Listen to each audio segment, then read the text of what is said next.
heartbeat of competition, the drama of the moment.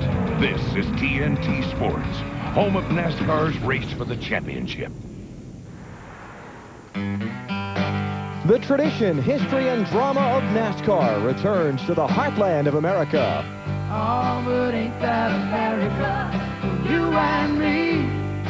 Ain't that America, something to see, baby? Ain't that America, home of the free, yeah. Little pink houses for you and me. Oh, yeah, you and me. Tonight in Indianapolis, the young stars of the Busch Series will write the next chapter in NASCAR storied history. There's a young man in a t-shirt who listens to rock and roll station. He's got a greasy hair, greasy smile. It says, Lord, this must be my destination. Ain't that America, for you and me? Ain't that America, something to see, baby? Ain't that America, home of the free, yeah. Little pink houses for you and me. Oh, it's building, baby, for you and me.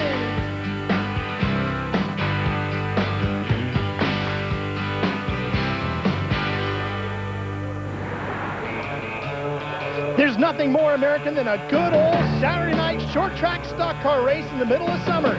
Tonight, that's a 5/8 mile oval known as IRP, and it's nestled right in the center of the City of Speed, Indianapolis.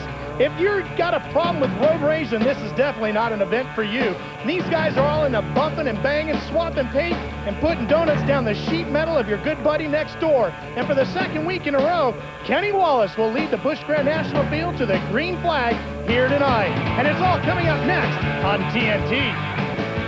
Give me fuel, give me fire, give me double shot is out.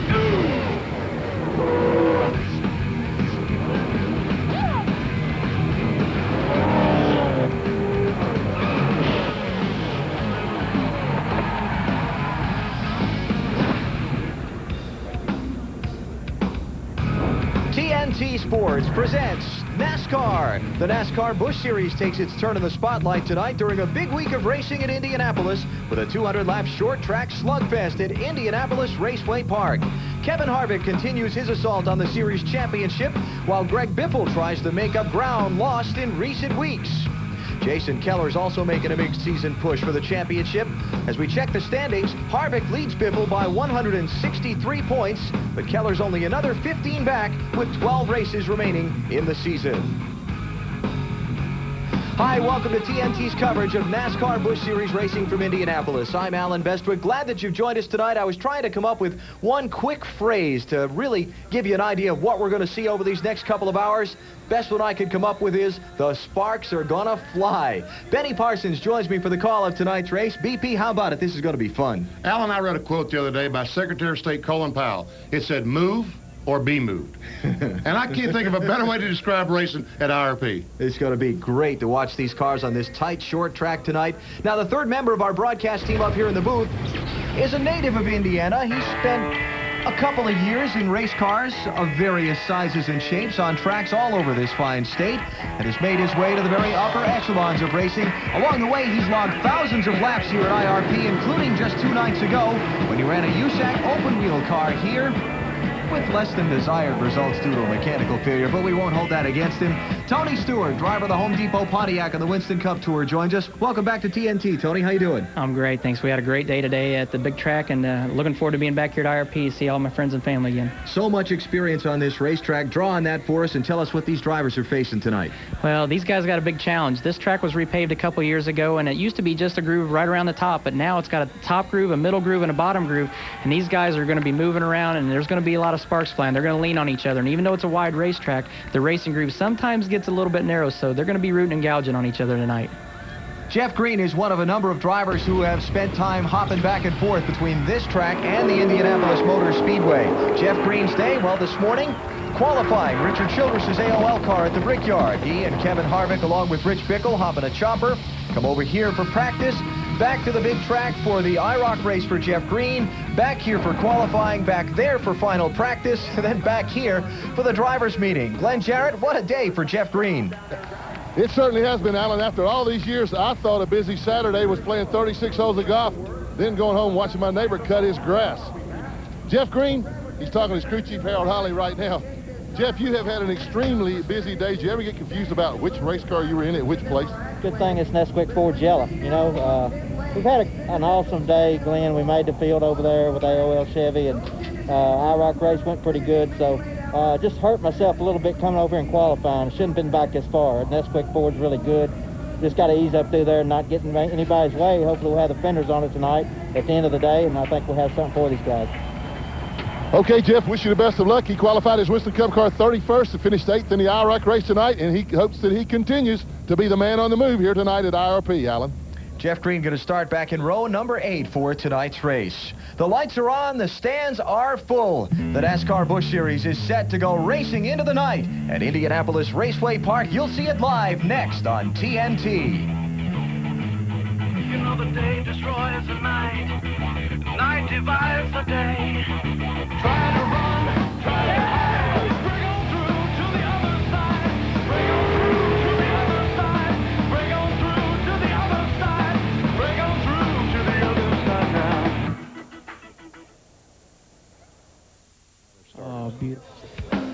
That's the new air. NASCAR Busch Series racing from Indianapolis on TNT is brought to you by Smooth Busch Beer and easy drinking Busch Light. Busch, the proud sponsor of the NASCAR Busch Series. By Warner Brothers' new motion picture American Outlaws, in theaters everywhere starting Friday, August 17th. And by Taco Bell. Gentlemen, start your engines.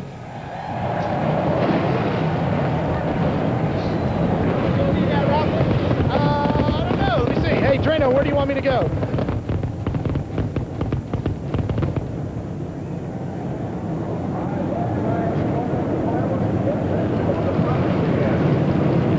Those will not be the last fireworks we see tonight. Let's check our TNT track facts before the start of the race. Just a little bit more than a 5/8 mile speedway, 200 laps, 137 miles, almost $750,000 of racing for. No wonder there'll be sparks flying. That's a lot of money. A lot of young drivers in the field tonight. Guys looking to make their name on the NASCAR Busch Series. That 29 car is one of them. You want to talk about young, Liz Allison. He's barely old enough to shave. Brian Vickers is definitely one of the youngest guys here tonight. The 17-year-old is making his second Busch Grand National start. When he leaves here, he heads back to North Carolina where he will start his senior year in high school, but not before starting 27th tonight. Alan? Let's take a look at the starting field for tonight's NASCAR Busch Series event. It's our Castrol GTX starting lineup. On the pole is Kenny Wallace, second straight Busch Series pole position, and Greg Biffle on the outside with 8 top 3 finishes this season, including 3 wins. Got Jeff Purvis, winner last week at Pikes Peak, and Elton Sawyer. This has been one of his best tracks. Can he get the breakthrough win tonight from row 2? Jason Keller, one of the championship contenders, third in points coming in, and Tim Fedewa starting in row 3. Back in row 4, Randy LaJoy, who was the fastest car in practice alongside Shane Hall. In row 5, Mike McLaughlin and Andy Santerre. Row 6, Kevin Grubb, and there he is, Kevin Harvick, NASCAR Busch Series points leader. Jay Sauter, Chad Chapman in row 7. Jeffrey Bodine making his first start here since 1984 with Jeff Green, who's got to come from deep in the field on a track that's tough to pass on. Bobby Hamilton Jr. and Clay Rogers sharing row number 9. The 10th row is Billy Parker. He is the younger brother of Hank Parker Jr. Alongside Billy Parker in row number 10 is Rodney Sawyers. You look down through the rest of the starting field in tonight's NASCAR Busch Series 200-lapper at Indianapolis Raceway Park while the cars move out for their parade and pace laps.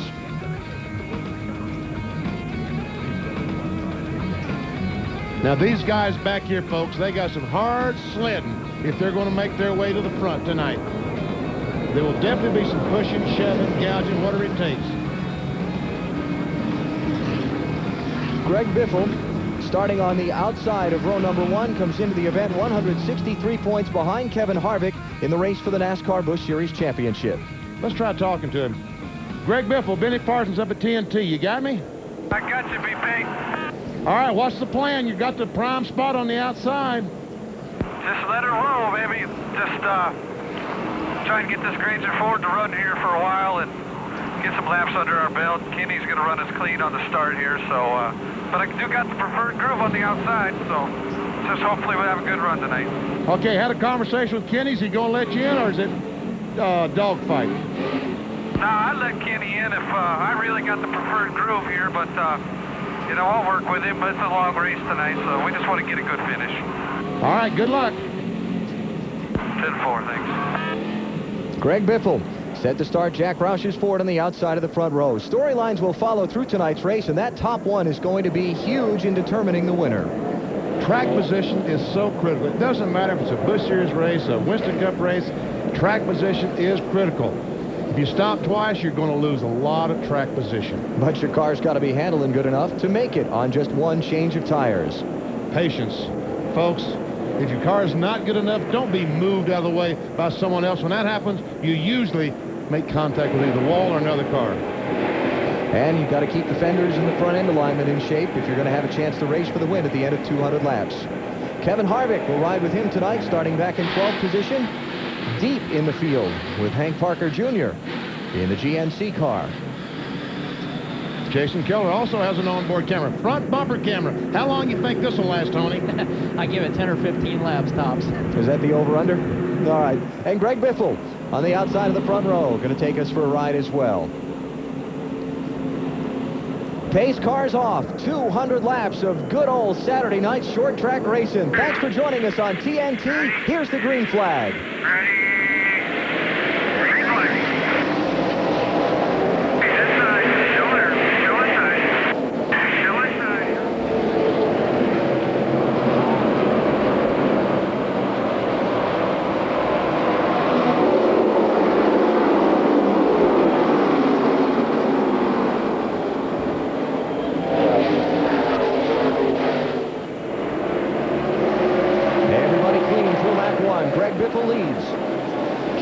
Second, Eldon Sawyer third, Jeff Purvis fourth.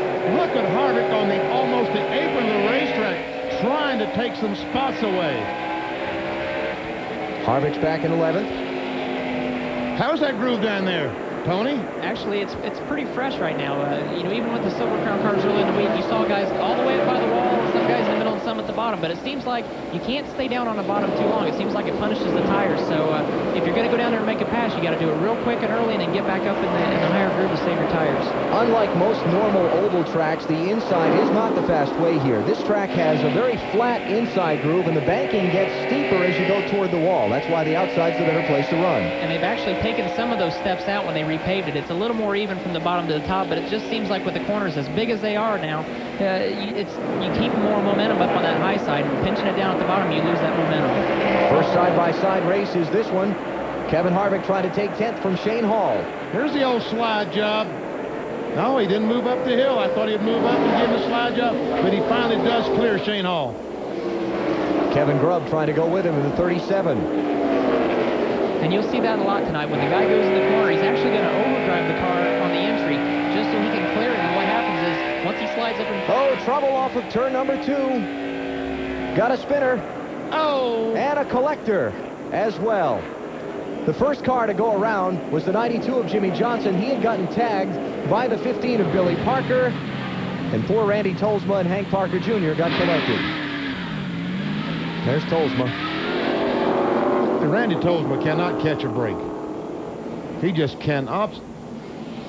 And Billy Parker, a lot of damage to that automobile. Let's take a look at what happened. This was off turn 2, deep in the field.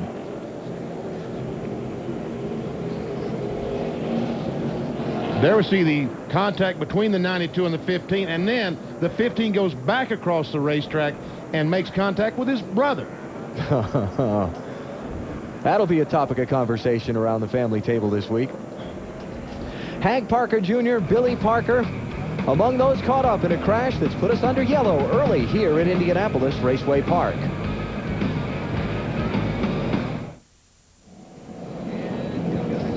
Back at Indianapolis Raceway Park, under an early caution with our NASCAR on TNT coverage of tonight's 200-lapper. Turn 2, kind of a mess after about 6 cars got stacked up over there.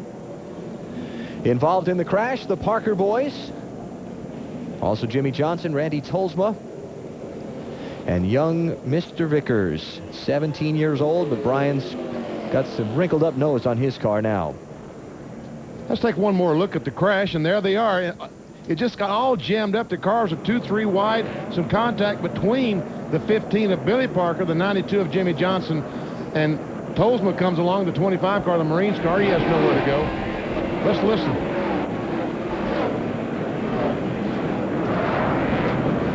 Brian Vickers has some pretty good contact. I didn't realize that. One more angle. On board with Hank Parker Jr. Phil Camp's clear. Oh, Just no. gets caught by Scott Wimmer. And that's just typical Saturday night short track racing. I mean, somebody gets jammed up and everybody's going for the same hole and you just can't get stopped in time. It's close quarters to begin with. And as soon as you make a contact like that and everybody gets jammed up, you just can't avoid it. Everybody involved in the accident has been on pit road at least once, but they've all gone back onto the racetrack. We'll get some reports and the restart when we come back to Indy.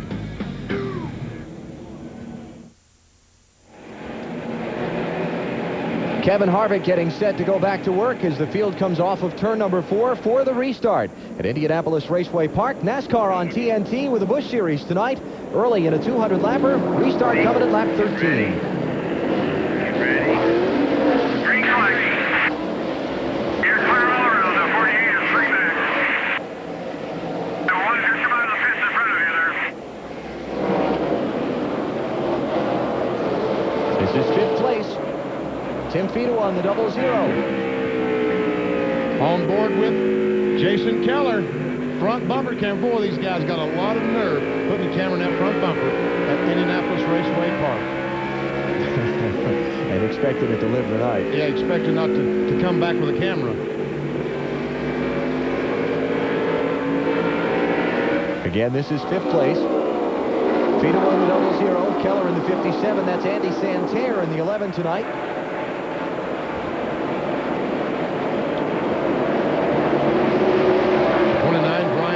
Talked about him, the 17-year-old young man that was involved in that crash. He's out trying to make some laps. 6th place car is Jason Keller. Glenn Jarrett's in his pit.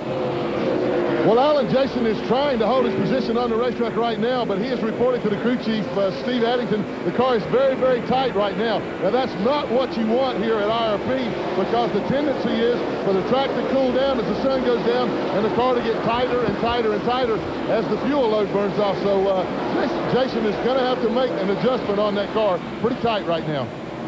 And you saw looking ahead out Jason Keller's window, a change for 3rd position as Jeff Purvis squeezed by the 98 of Elgin Sawyer. And Tony, the guys were telling me down there that in qualifying you really needed to be loose because these cars, as it cooled off, would tend to get tighter and tighter. And this track is the same as the big track down the road. Exactly. Every time that you come here, and when I've come here in a Busch car, you had to qualify loose, and you hate to do that because you know you have to hang it out to get a good qualifying spot.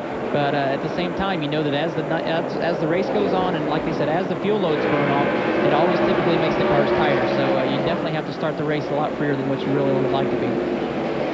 Got one car off the race from that accident we had back at lap number 6. Let's go hear from that driver with Ralph. That would be Randy Tolsma in the Marines car. Randy, what happened out there? Don't know, really. Just those guys all kind of checked up in front of us and were spinning and crashing. And I thought I'd slowed up enough to avoid it with the Team Marines car, but I guess I didn't. So that's short track racing for you. They're working on replacing idler arms and a lot of suspension pieces. Alan, to the front of this car, the left front looks pretty bad right now. 63 is Shane Hall. 26 is Bobby Hamilton Jr. racing for 13th. Shane Hall had the best qualifying run he's had all season. Earlier today when he ran in the 8th position, 8th fastest lap.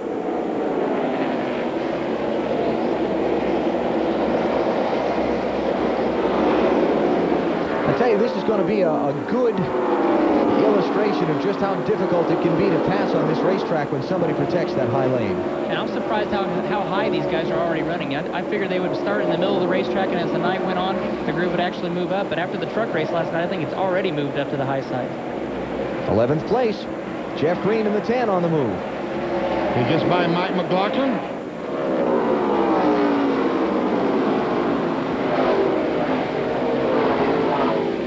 Next victim would be Kevin Grubb.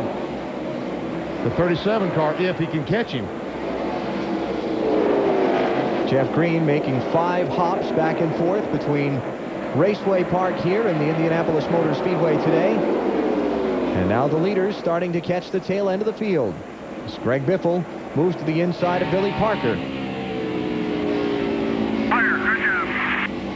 We'll ride along with Greg Biffle on the top of his car, and he comes off the corner right in the middle of the track, but lets it drift up.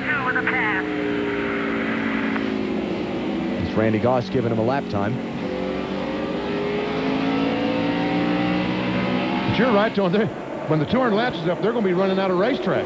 Absolutely. And this track, the corners are so long here that you'll actually see them do what we call diamonding the corner. They'll go in the middle part or lower part of the corner, go up to the top, turn the car, and come back down in the middle or bottom of the corner again, kind of make it a V shape. And that they do that for the reason of being able to get a good straight shot off the corner where they can get in the power hard and get good forward bite. 17 is Clay Rogers. The 66 is Jeffrey Bodine. And that is a battle for 17th. 17 is 17th. It's been since 1984 since Jeffrey Bodine raced here. I talked with him earlier, said, changed much? He said they've dressed it up, but it's still the same tough old place. Chad Little in the 74 right behind them.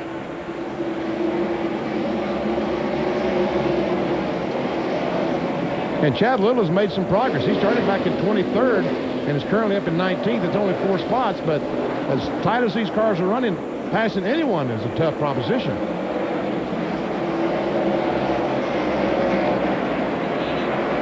It's got to be maddening for a driver, Tony, that when a guy like Clay Rogers there in the 17 goes up the racetrack, but then uses kind of half the lower groove to come off the corner.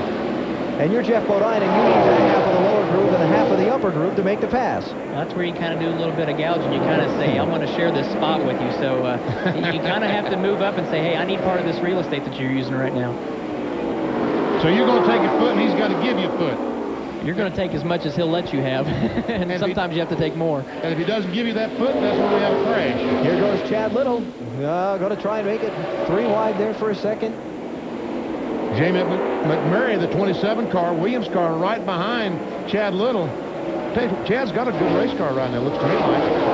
And the hard part is Jeffrey's trying to make the pass, and Chad really has nowhere to go because you're not going to get 3 wide on this racetrack. So he's kind of at the mercy of what Jeffrey's doing and waiting for Jeffrey to make the pass before he can actually make the move. You can get 3 wide.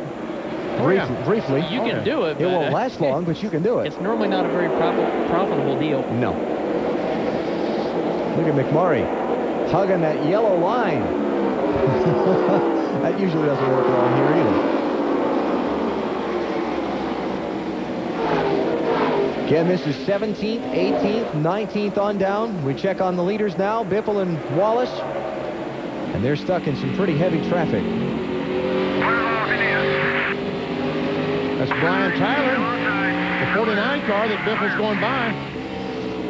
You've raced against him, haven't you, Tony? Quite a bit. Brian's a real good buddy of mine from the USAC Silver Bullet Series, and he does a great job. He runs both the sprint cars and the Silver Bullet cars, and he's won a lot of races here. Led 92 of 100 laps here Thursday night in the Silver Bullet race, but tires went away on him, wound up finishing second. Let's go to Glenn on the leader, Greg Biffle. Well, guys, we're getting a really good look at just how well Greg Biffle's car is handling here tonight. This is a brand new race car, first time that they have ever raced it.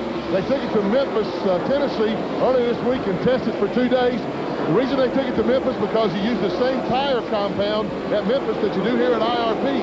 So they wanted to get a true feel for the car. And this tire compound that they're on tonight is the same compound they ran back in July at Milwaukee.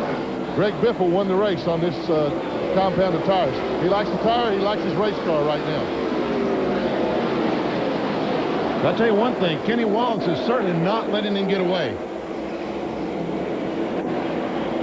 If you're going to pace somebody, Biffle's not a bad one to pace. You ever watch something when you're sitting in the grandstand at a racetrack and just say, something's going to happen here? That's what I've been doing the last few laps with this group. It almost happened right there. Look at McMurray drive in there. Chad Little's going to try to get on the outside of Jeffrey Bodine. 3, no, just 2 wide. He's thinking about it. It is 3 wide now down in the corner. I don't think I can watch this. No. Oh, Not going to be out. pretty.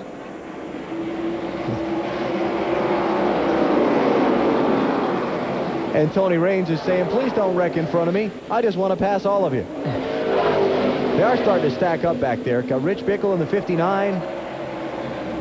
Kind of bottled up behind them. 34 is David Green, 92 and 23, Jimmy Johnson and Scott Wimmer. And Chad Little gets through Bodine.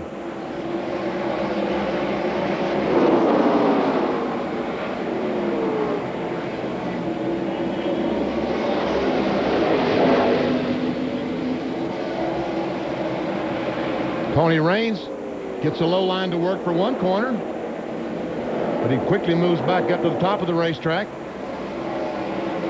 There's Bickle in the 59, another one of the drivers that's been hopping back and forth from here to the Indianapolis Motor Speedway. Qualified Hal Hicks's car, the 50 machine, for the 400 tomorrow. And he's been out of this car for the last couple of weeks. The team used its shop foreman, Mike Chase, who's a former Winston West champion of NASCAR, to just try and figure out why they were so far off with their chassis setups. Said they gained a lot of information. Now Rich is back in the car. And he's trying to get by Tony Raines. Not having a lot of success down there.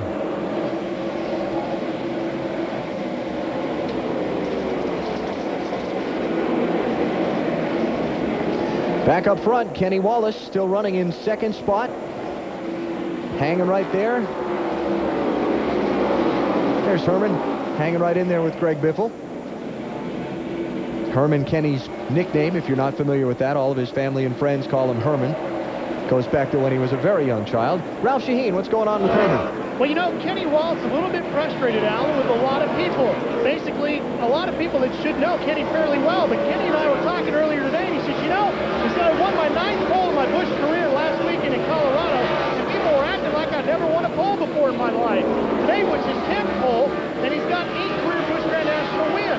And he hasn't been full-time on this tour since 1994. So Kenny's biggest frustration, he was telling me, was that people seem to have forgotten how good a Busch Grand National driver Kenny Wallace really is. So 2 poles in a row, he hopes, and maybe a win here tonight, will help silence some of those folks that have forgotten just how good he is behind the wheel of the Busch car. Talked to Kenny earlier this afternoon. He was involved in a crash in a short track race that he was running up at Kaukauna, Wisconsin on Tuesday night. Had a pretty hard impact with the wall and made a trip to the hospital just for some precautionary x-rays, but he was kind of mad. He said it's gotten all blown out of proportion, that darned internet. He said it wasn't a big deal, but you'd think that I was laid up in a wheelchair for a week. He said I just had a sore chest. But he did go to the hospital, just precautionary, to make sure that everything was okay, and it was. Here he is, trying to chase down the leader. Glenn? And he's doing a pretty good job of hanging with Biffle right now, guys. We've been listening to Kenny and his crew chief, Jerry Kennan. And the problem with this car right now, he says it just doesn't want to turn in the center of the corner. They're going to make an adjustment on an air pressure adjustment by taking a pound of air out of the left side tires whenever they come in for their first pit stop. But right now, the car looks like it's awfully good to me, even though Kenny says it's tight in the center.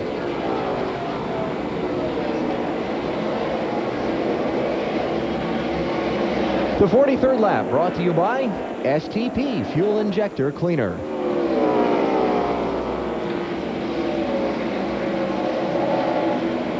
For a tight race car, it doesn't look too bad right there. Pretty impressed?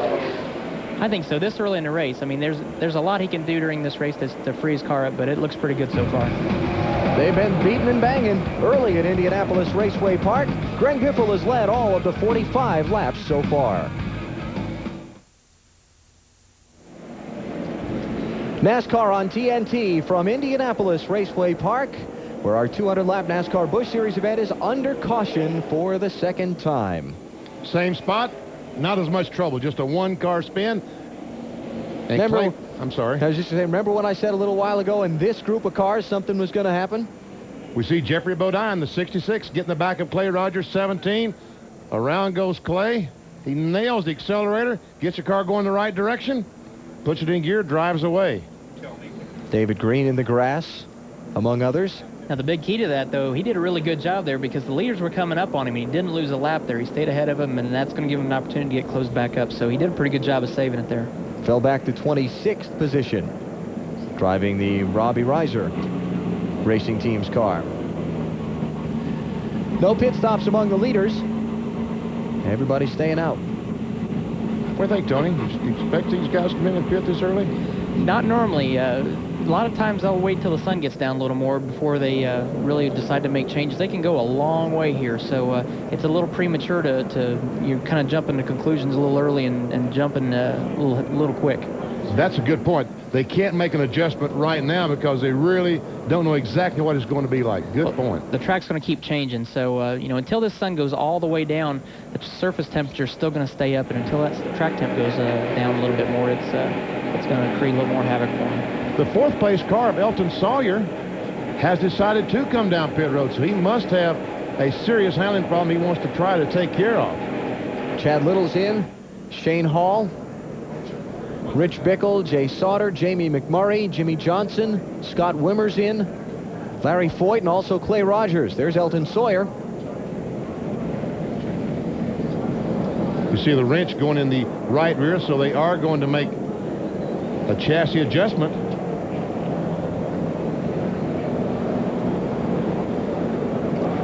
NASCAR Busch Series rules, you're limited to the number of tires you can change under caution. You're only allowed to change 2 sets of tires. Maybe Ricky Vires making an early strategy move? Evidently, because it looked like they loosened the car up quite a bit. So evidently, he just felt like it was going to get worse, and he might as well try to start adjusting on this thing as quickly as he could. The Morton Salt 43 car. That's Jay Sauter. A really good friend of mine owns that car, Kerry Agajanian from California. He's been my attorney for a long time. I know he's really excited about his Busch program, and this is the first race that Morton Salt's been on board with him, so I know they're very excited about tonight. So cleanup continues. Just checking the track for debris. There's Hank Parker Jr. He's got some more problems. He was involved in the first crash back at lap 6. And the right front tire is flat on his car.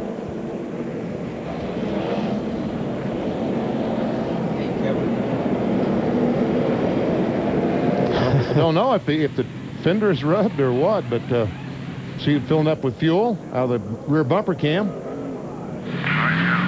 outside, clear behind that 28.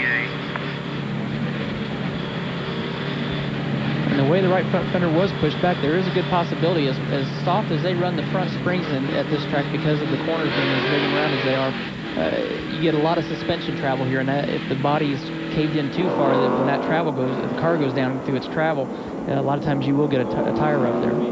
Elton Sawyer's team gave up 4th spot for tires under this caution. Glenn, what about it?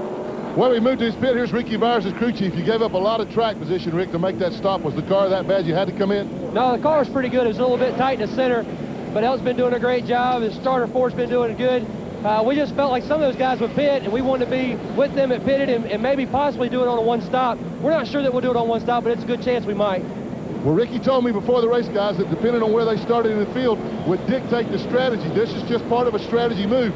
He's hoping that the caution's going to come out again pretty soon, or the rest of the guys will have to stop, and that's going to leave them at the front of the pack. So kind of a calculated risk. He's just rolling the dice. Hey, Glenn, anybody tell you they could go 147 laps on fuel? Not until just then. Yeah, that's what I thought, too. Waved off the restart, so we'll take a break and come back to go green flag racing at Indianapolis Raceway Park after this. Tomorrow afternoon at 2 Eastern on the Superstation, the Braves finish their series in Milwaukee against the Brewers. 2 Eastern tomorrow on TBS. Pace cars off. We're going back racing here at Indianapolis Raceway Park. Greg Biffle is your leader.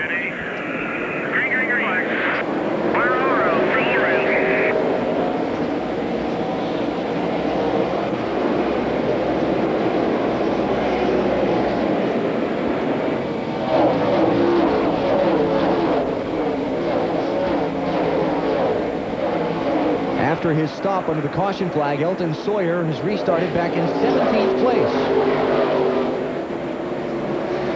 Spiffle, Kenny Wallace, Jeff Purvis, Tim Fedewa, and then this race.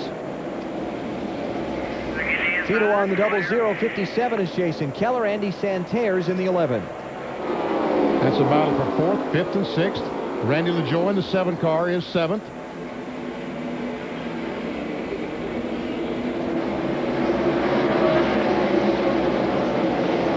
Jeff Green, the 10 car, has moved up to the 10th position. Mike McLaughlin, the 18. There goes Bobby Hamilton Jr., 26. He's in 12th. 49 car, Brian Tyler, is not on the lead lap.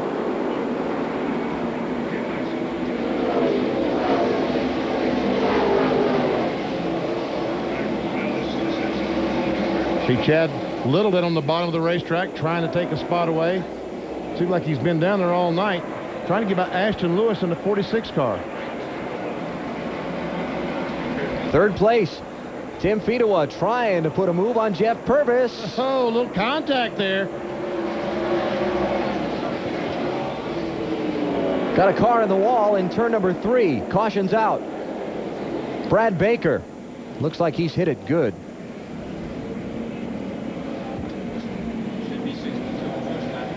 Third yellow of the race. He's trying to start it up. Brad, you're not going far. Shut it off. Shut it off, Brad. Exactly. Put the gasoline trying to... That's a real good reason to shut it off right there. Not good. That's the vent hose. It's a 1-inch hose that allows these tanks to take fuel so quickly.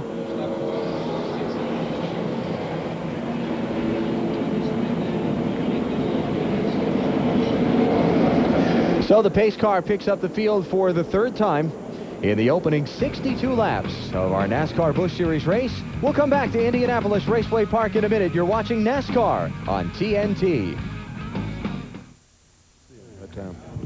Marion's keeping track of it. Back at Indianapolis Raceway Park under caution in our NASCAR Busch Series race on TNT. Brad Baker's car into the wall in turn number 3. I tell you, you've got a problem when the wrecker has trouble finding a place to pick it up. You really have a problem. He's gotten both ends of it pretty heavily. Yes, he has. But fortunately, Brad is out of the car and has walked away from that one. Haven't seen any of the front runners come down pit road under this caution. Just a couple of pit stops. It hasn't been very big. Had Mike McLaughlin was in, Chad Chaffin was in, Jeffrey Bodine, Shane Hall, Ashton Lewis, Rich Bickle, and David Green are the lead lap cars who came in under this yellow. Let's go to Liz Allison. Liz? You know, one of the great things about IRP is the big guys get to come over from the other track to hang out for some Saturday night racing. Matt, you're actually a co-owner here tonight, so would you rather be the car owner or driving? Well, I don't own any of this team, thankfully. One thing I said when I started driving, I would never own any part of a team, so it's a lot less stress driving them. So just here checking out the Visine guys and kind of cheering Clay on, and hopefully they'll get a good finish tonight. And you're starting 23rd tomorrow, and are you excited about the race tomorrow, ready to go? Yeah, I'm pretty excited. Indy wasn't real good to us last year. We really struggled a lot, and our dual car was, I thought, pretty good in qualifying for having a real late draw, and it was real fast and happy hour, so I'm looking forward to the race tomorrow. Hopefully things will go right for us. Good to have you here tonight. Have a good time. Alan? There's the car that Matt Kenseth shares with Clay Rogers, and they're running in 18th position right now. Tomorrow it is the Brickyard 400. You'll see it on NBC at 2 p.m. Eastern Time. Where are you starting there, Stuart? 9th. There you go. And you were very pleased with your car in final practice. I was very, very happy, very excited about it. We had a good IROC race, and then when we started happy hour, went right to the front and looked at the top of the timesheet. We were up there for the majority of it. We didn't end up there, but Steve Park beat us out at the end. But I really feel like that we've got a car that's going to be very balanced for the whole run tomorrow. 2 Eastern Time tomorrow, the Brickyard 400 on NBC. Tonight, it's the NASCAR Busch Series on TNT. Cleanup continues, so we'll take a break and we'll come back with more action in a moment.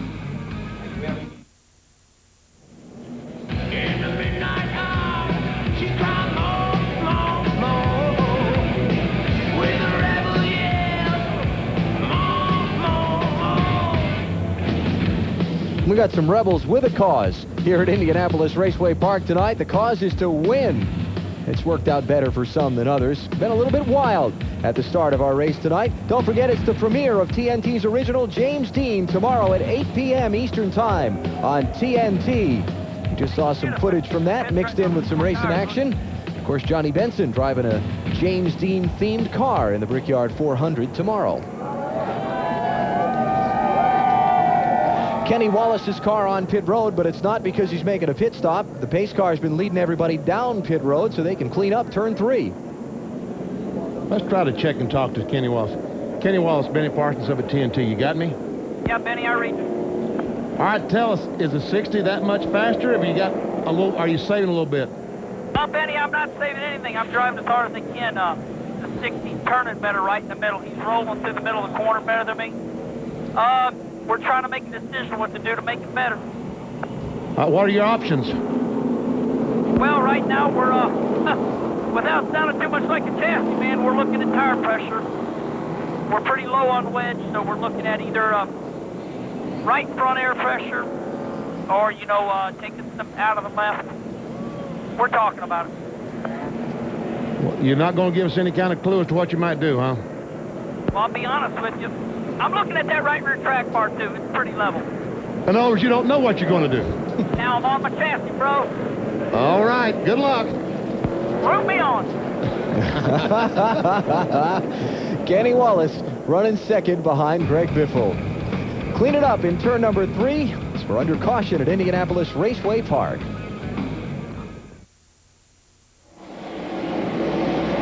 Back with NASCAR on TNT. The restart just happened. It is Greg Biffle and Kenny Wallace who lead, with Jeff Purvis, Tim Fedewa, and then Jason Keller running 3rd, 4th, and 5th. Jamie McMurray in the 27 and Chad Little still continue to have a battle. Randy Tolsma's just come back onto the racetrack, 64 laps down to the leader, Biffle. Jay Sauter trying to join that battle. That's for the 13th, 14th, 15th position.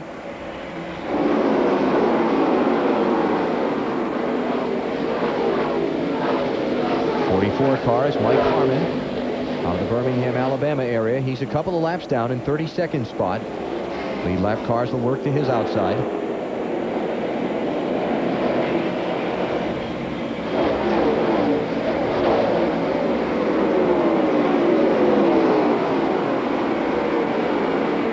Scott Wimmer in the 23 started back in 30th spot. He's up to 16th, so he's worked his way through half the field. And he's trying to get alongside Jay Sauter. Drives it down the corner. We talked about it at the very top of the show. Patience, guys. Patience. Still have a long ways to go. 125 laps. There's no point taking a chance right now. This is a track to where you aren't going to go and make one corner and clear a guy. You're going to have to do it an inch at a time, and you're going to have to stay down there for 3 or 4 laps and just get a foot at a time each lap. It's a track where you got to use a lot of patience, and sometimes you have to almost slow down to go faster. It seems odd, but when you slow yourself down, you're more consistent and a lot smoother, and sometimes that helps you get by.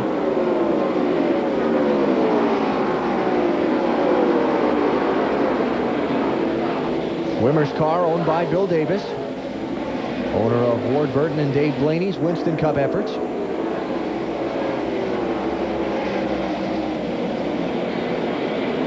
He's taken about 3 shots underneath Sauter there, and it hasn't worked, so maybe it's time to ride for a little bit.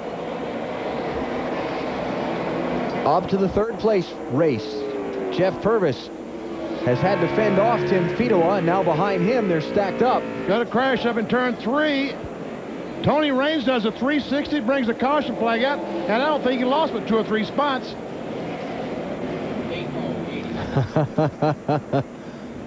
These guys are pretty good, Tony. They're real good. It's like these open wheel guys when you spin them, do a 360 and keep going. Well, you have to in those because they don't have clutches where we have the luxury here. But a lot of times if you spin the car around backwards, it seems like it takes a little bit of time with the starter to get the fuel back to the cylinders and get it fired up again. So to be able to get in the gas like that and spin it around and not lose a spot's pretty good. We're going to see just the tail end of it. Never see Tony Raines. All that smoke is from just nailing the gas. He does a 360, as I said, and drives away. Luckily, I don't think he hit anything, so I don't think he hurt his race car at all. It's got to be the opposite of your natural instinct, though, isn't it? My instinct, if my car got sideways, would be to slam on the brakes. You guys slam on the gas. Well, a lot of times it helps, you know, as you're spinning sideways, you keep those wheels turning and it actually pushes you away from the wall. So even though you're spinning around, you're scrubbing off speed at the same time. But it's not exactly very good for your tire wear. Raines is back in 26th position, and the front 3 stay on the track, but a whole pile of other lead lap cars are going to make stops. Fedewa, Keller, LaJoy, Harvick, Grubb, Sauter, Jeff Green, Hamilton Jr. Ralph? Well, Kevin Harvick is in. Todd Barrier, his crew chief, has called for half a pound up in the right front and 1 pound up in the right rear. The car's been a little bit tight. Larry Hartle goes to work on the gas. They're just about done. They call for them to move away, and off they go, Glenn. It's still tight. They brought the car in. They wanted Biffle to pit, but he never would, so they decided to give up the track position to try to fix that tight condition on Jason's car. So they came in, made an air pressure adjustment, and I'll get a word with Steve Addington to find out what else they did to the car, but it's just so tight they had to bring it in. How about the decision by Greg Biffle's team not to pit him this time? 120 laps to go. I'm really shocked. I really am shocked. Biffle maintaining the lead. He has held since the drop of the green flag. He started on the outside of the front row, and he's led every lap so far at Indianapolis Raceway Park, just outside of Indianapolis. It's the Brickyard 400 here tomorrow. We're back in just a minute on TNT. They have just waved the green flag, and tonight's NASCAR Busch Series event back underway. Greg Biffle and Kenny Wallace continue to hold the top 2 spots here at Indianapolis Raceway Park. Elton Sawyer, who stopped earlier, has worked his way back up to the 5th position. We questioned why Greg Biffle didn't stop on that last caution. Glenn has a follow-up report for us. What happened was that they wanted to pit. I talked to Jack Roush. He is here up on the war wagon with Randy Goss. But they're contending that NASCAR threw a late flag to open pit road, and Greg was already by the entrance to pit road before the flag opening pit road was displayed. So they wanted to come in, but they thought the pits were still closed, so they did not come down pit road. A little miscommunication there. They're a little unhappy about it because they definitely wanted to pit then. A lot of the guys who did pit under that caution, like Jason Keller and Kevin Harvick, can now run to the finish. Fuel and tires that they have on board, so that could be a big turning point in this race. Elton Sawyer with those fresh tires moves past the 11 car and takes over the 4th position. Sandy Santerre, the main native, on board the 11 tonight. Ron Hornaday's been driving that car. And Hornaday's a little bit busy with A.J. Foyt's machine over at the Brickyard.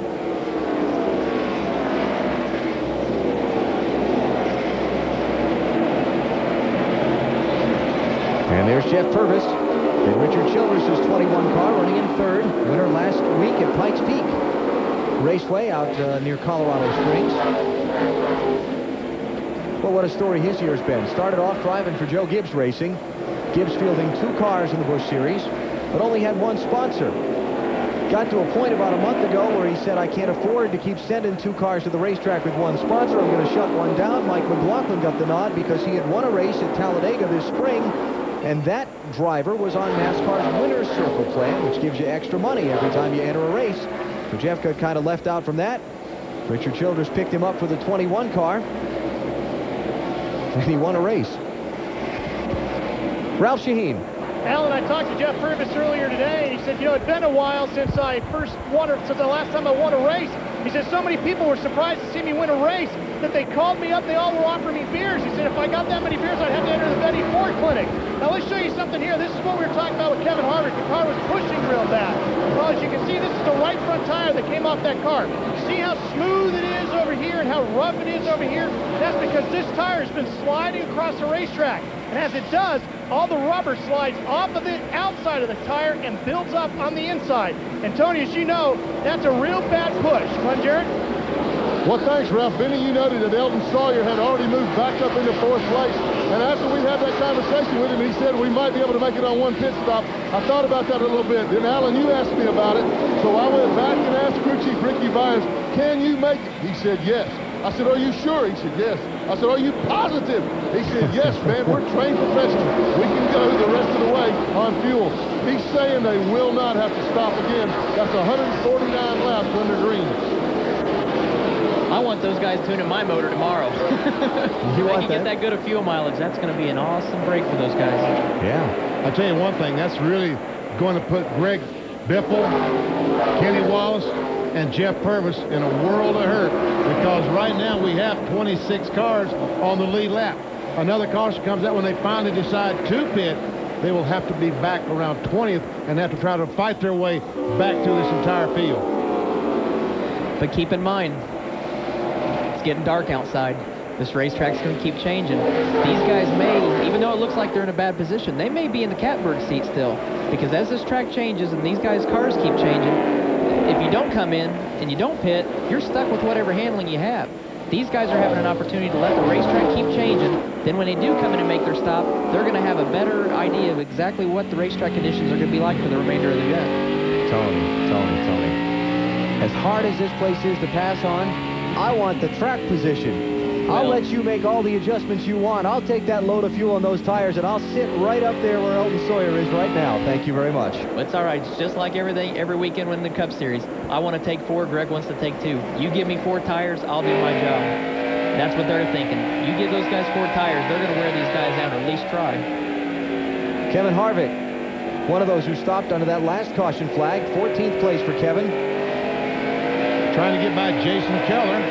And both those cars trying to get by Hank Parker Jr.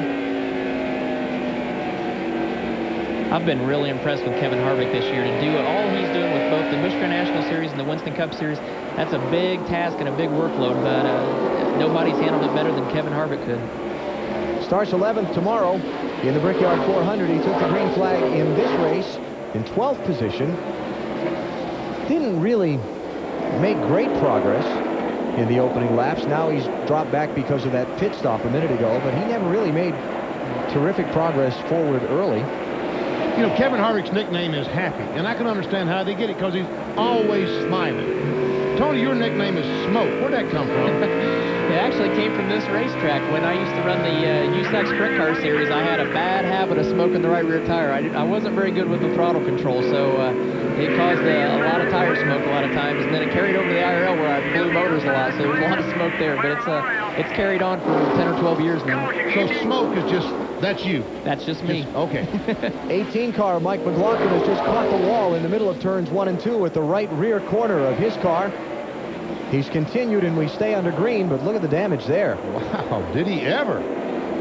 Looked like the wall straightened him up. He might have gotten a little help. Let's take a look. Top right of the screen. Randy LaJoy. Randy LaJoy was back there. I don't know if it was contact or not, but the wall, in fact, did straighten up the 18 car. And the hard part is the right side of that spoiler's bent back, and it's not Talladega, it's not Daytona. I know we're not running 160, 180 mile an hour, but you see how loose he is right there. There's a lot less downforce on the back of that car right now, so he's going to have his hands full for a while.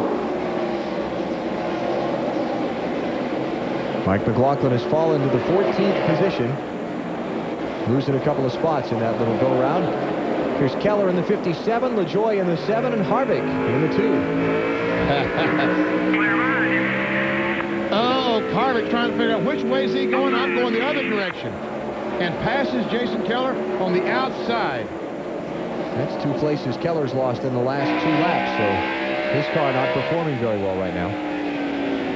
And that's one of those guys who did make the pit stop, Tony, and that goes back to what you were saying. He's stuck with whatever handling he's got from now to the end of the race. If he stays out, which he almost has to. You've kind of committed yourself to doing it on one stop now, so, you know, he's got his hands full for the rest of the night.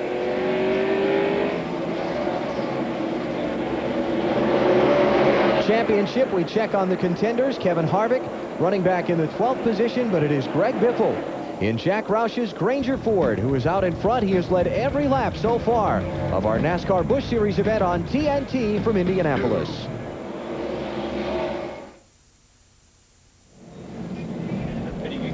Back at Indianapolis Raceway Park, we're under caution. We'll talk about why the caution in a moment. First, the leaders are in. Glenn? And Greg Biffle finally comes down pit road. The car is still just a little bit tight, and they're going to make an air pressure adjustment. They're going to go up about a half a pound on the right rear to try to free the car up. They were talking about a track bar adjustment, but they're not going to do that. The right sides are on, left side's going on right now. Biffle is down. Also right behind him, the 21 car, Jeff Purvis, is down in the way. He also had 4 tires and a chassis adjustment. And Kenny Wallace beat Greg Biffle out. Kenny Wallace has a very, very good race car tonight. I don't know if Greg Biffle can get by him unless he gets him caught in traffic some way. Kenny Wallace not only beat Greg Biffle out, Kevin Harvick took just 2 tires on his pit stop, and he got out in front of Biffle as well. It's a pretty aggressive pit strategy right there. Let's go back and show you why we're under the yellow flag. Over in turns 1 and 2. Right in front of this, the 15 car of Billy Parker is up in the wall. And Jeff Green, the 10 car, the yellow car down the bottom of the racetrack, was somehow involved. You can see right behind the number there, the doors caved in a little bit, so there was contact. See the big dent there as Jeff Green is on pit road. They've got to pull it away from the tire to make sure they don't get a tire rub. So that's why they're pulling with all their might on that fender. Checking the front end alignment.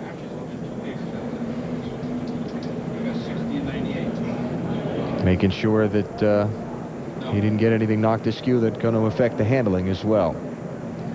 Mike McLaughlin has been back in a couple of times. Jason Keller also came back down pit road under this caution flag, so his car, we were talking about it handling off. They called him back in to make further adjustments and cost him some track position. Elton Sawyer is the leader. You're watching NASCAR on TNT.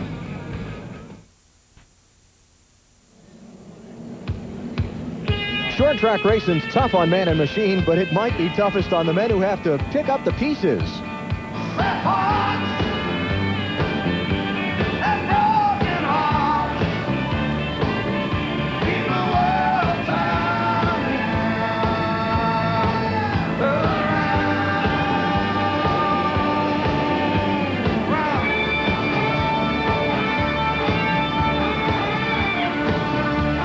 Our Napa Field summary. Only a couple of lead changes. For the most part, it's been wild and woolly. We have bent a lot of sheet metal so far in the first half of tonight's NASCAR Busch Series race. Alan Bestwick here with Tony Stewart and Benny Parsons at Indianapolis Raceway Park. Top of the show, we said pit strategy and not getting moved out of the way by people. Boy, that's all come to play out. I tell you what, is it going to be exciting now? It's going to be very exciting now because everybody's kind of on a different pit sequence and everybody's on different lap tires now. So it's going to be interesting to see what these guys can do from the back now. We got Greg Biffle, Kevin Harvick back in 14th, 15th, Kenny Wallace 16th. Fast race cars trying to get to the front. And Elton Sawyer, who we question whether has enough fuel to finish the race or not. He stopped with 149 laps to go. His team saying we can do it. Now as his tires age, we'll find out. This is going to get good. There's Elton out on the track as we get set to go back racing. They're still cleaning up from that last caution, so we've still got a couple of more laps of yellow while they pick up some debris and sweep things up. Greg Biffle led the first 107 laps of this race before giving up the lead to make his pit stop a minute ago. And there's Biffle, who is now, where is he? He's back in 15th place. Kevin Harvick is 13th, Kenny Wallace is 14th, Biffle 15th, and Jeff Purvis 16th. Wow. So as we said, business is going to pick up when this green flag waves. 1 to go is signal from the starter stand. All right, Stewart, your crew chief has just told you you've led the first 107 laps of this thing. He said, by the way, you're in 15th place at IRP, where it's hard to pass. My number one question is how many laps are left? Because there's a lot of work to do here. 86. You just got to make sure you take care of yourself. You've got a lot of work to do, but you got a lot of racing left too. So you can't bang up your car trying to get to the front, because if you do that and use your equipment, you never will get all the way there. So you got to get as many spots early as you can, but at the same time not abuse your equipment trying to get there. Jeff Green's back in 25th place, Ralph. They're struggling a little bit down here, Al. They were involved in that last mishap out on the racetrack. They came in and worked hard to get the car right. They worked with the toe quite a bit to get the toe set properly, and now they put right side tires on the car. They got lucky earlier on, however. They thought they had a tire going down and were able to get in and get that changed. So a little bit of good luck and a little bit of bad luck for him tonight. So far, he's struggling more than he's having good luck.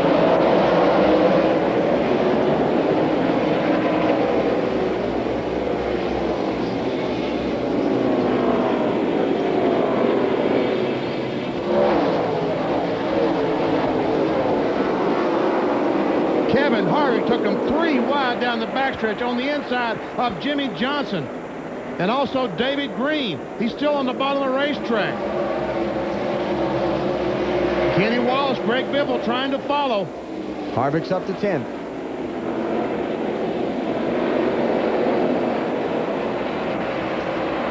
Oh, look out. Trouble on the backstretch. Oh, and Purvis is involved in it. Andy Santerre, cautions out. That 84 car is Nate Monteith. Oh, he got a crash on the front straightaway. 16 car of Chad Chaffin was trying to race the leader Elton Sawyer to get back on the lead lap. Didn't work. No, and it almost got real expensive for some other guys, too. He had a really fast race car, and he had stayed with the leaders on the last couple of restarts and stayed behind the first two leaders, so he had a good shot if he could get back through there. It's Nate Monteith in the 84. And we see Bobby Hamilton Jr. does a very good job, but the 11 car has nowhere to go. Andy Santerre. How does Biffle sneak through this one in the 60? He gets by before it really happens. Barely. Here, watch Purvis. Gets caught in the right rear, and around he goes. Now, this is the second incident, racing Elton Sawyer back to the caution flag. When the 74 checks up, he has to jerk it hard to the left and then jerk it hard to the right, and as soon as he does that, he just loses control. But again, Chaffin doesn't hit anything. Nope. Nor get hit by anyone, so he gets away with it. Chad back in 27th spot, first car lap down. It seems like the farther into this race we go, the crazier it's getting. I can't imagine what the last 25 laps are going to be like. 82 to go at Indianapolis Raceway Park. Elton Sawyer is the leader. You're watching NASCAR on TNT. Back at Indianapolis Raceway Park, NASCAR on TNT tonight with the NASCAR Busch Series. 122 laps in to their 200-lapper, and we're going to go back racing in one more lap. Let's go inside our Williams virtual garage and show you negative camber. There's the tire straight up.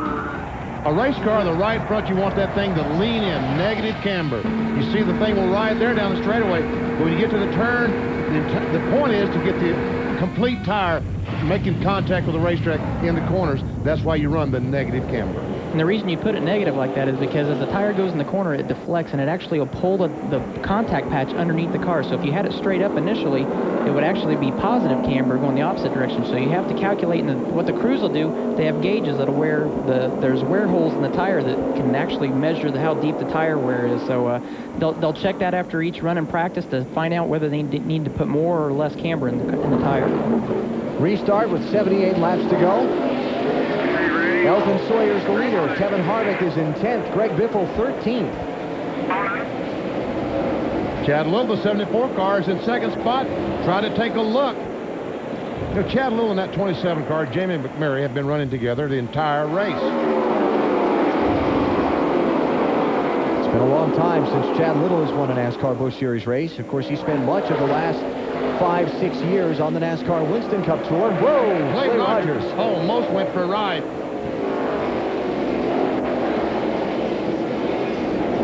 And look at Randy LaJoy, the 7 car, on the very bottom on the apron of the racetrack, trying to take positions away. And Jeff Woodine on the outside in the 66. And because of those pit stops and the different pit stop schedules, you got some guys shuffled up to the front now that haven't been there all night.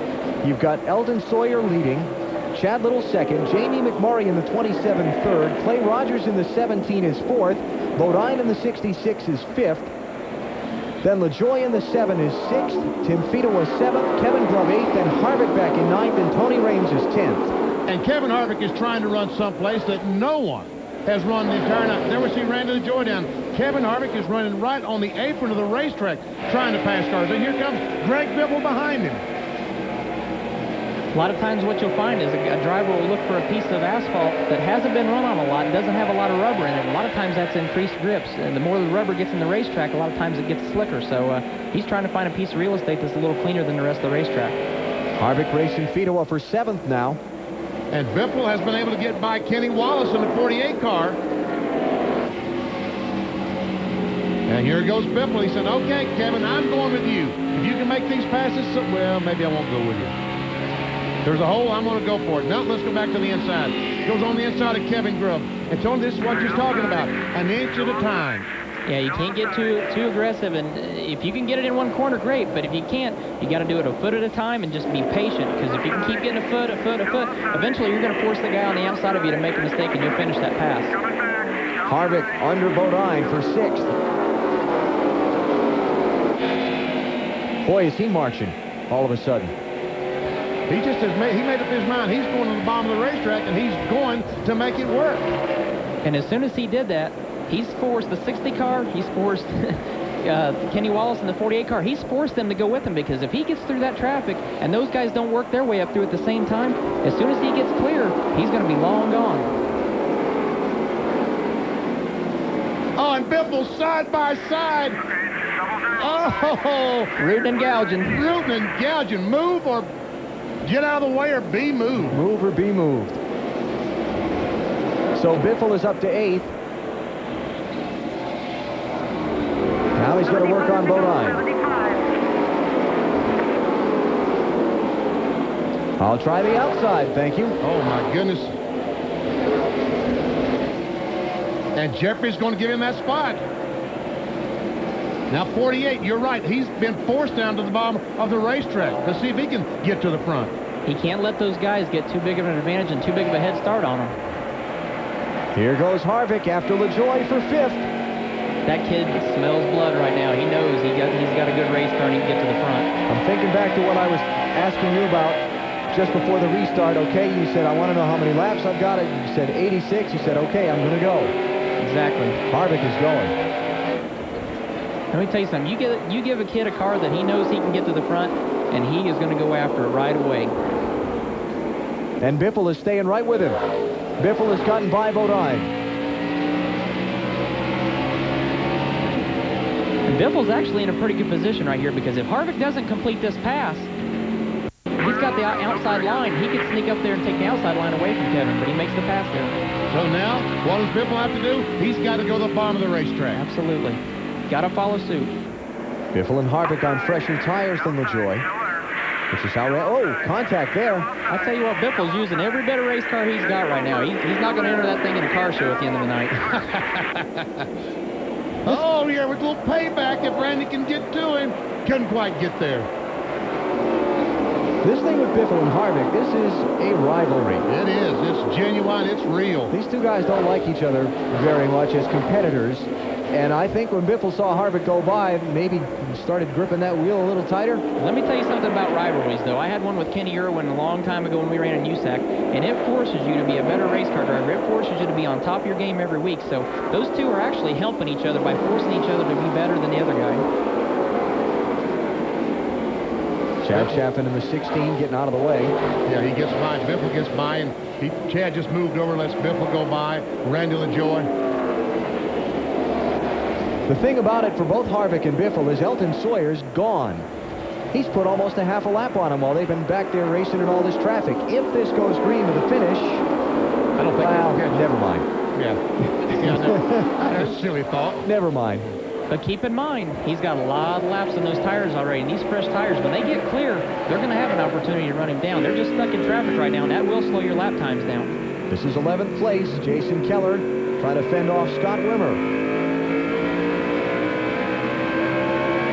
And Kenny Wallace has not kept up with the other two. He's behind Wimmer, back in 13th.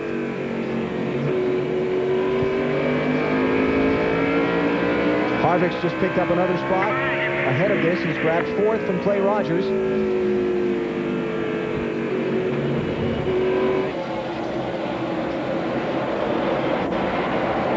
Kevin Grubb in the 37. Here's a kid who's really had things come around after a very tough start to the season.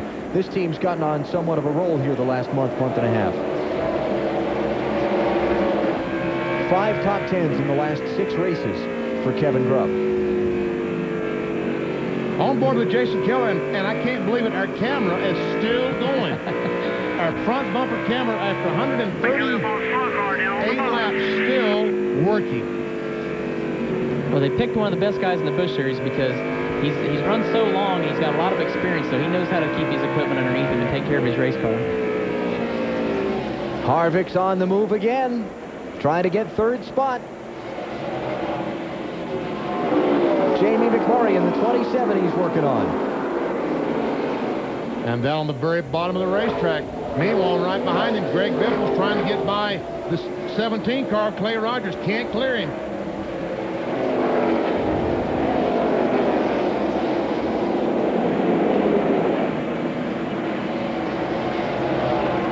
Oh, it's Kevin the Grubb. 37 car. No caution. Looks like he's wrinkled up the right rear on the outside wall. And Harvick has the grandstand standing, cheering as he goes by. It's been a tremendous charge to the front by this 2-car. And McMurray's making him earn every inch he's getting. He's using a lot of racetrack getting in the corner, and that's where Kevin's really strong. He's getting in the entry to the center of the corner. Boy, Biffle got a great run that time and cleared Clay Rogers down the backstretch. That's the old classic slide job. Run in a little harder than you want to, and even though it's going to mess up your exit speed, all you do is get in front of the guy and you make him have to check up with you. Harvick not yet successful on making the pass for third spot on Jamie McMurray. And while all that's going on, Elton Sawyer's knocking laps off. 58 to go. Kevin Grubb's knocking his right rear quarter panel off too here at Indianapolis Raceway Park. Here's our Midas 100-mile checkup, brought to you by Midas. Only a couple of lead changes. Greg Biffle led the first 107 laps, but Elton Sawyer has used pit strategy to take the #1 spot from him. A lot of caution flags. Boy, have we had some heavy attrition tonight. Nearly a quarter of the field out of the race, a number of mechanical failures in the opening laps. And then we've had some folks get caught up in some accidents and taken out as well. Now, we had Kevin Harvick finish that pass on third place Jamie McMurray a moment ago while we were away in the break. Let's go back and take a look at it. Down the front straightaway, it was a thing of beauty. Kevin Harvick, and it's amazing how hard he's driving this thing, how well he can handle on the bottom, and look how well he goes through there. He goes up the racetrack, and really, Jamie didn't have much chance but just back off. No, he gets in the gas just hard enough to take his line away and get his nose up just far enough to where he says, this is my piece of real estate now. You've lost it. And as we ride with Harvick, you're looking ahead now at the second-place car of Chad Little. That's the next one ahead, and the other one just on the top left side of the windshield there. That's the leader, Elton Sawyer. Harvick's closing quick, Ralph. That he is, Alan. We're with Todd Berger, his crew chief. Todd, you guys made a pit stop fairly early on in the race tonight and made your adjustments before it really got dark. Are you sure those adjustments are going to hang on through the rest of this race? They watched the whole deal tonight. We ended up in track position, as it shows. It's so hard to come back. We get all our adjustments made there early and gamble on what it was going to do towards the end, and I think it's going to be pretty good towards the end here. Apparently, Alan, their gamble was a pretty good one.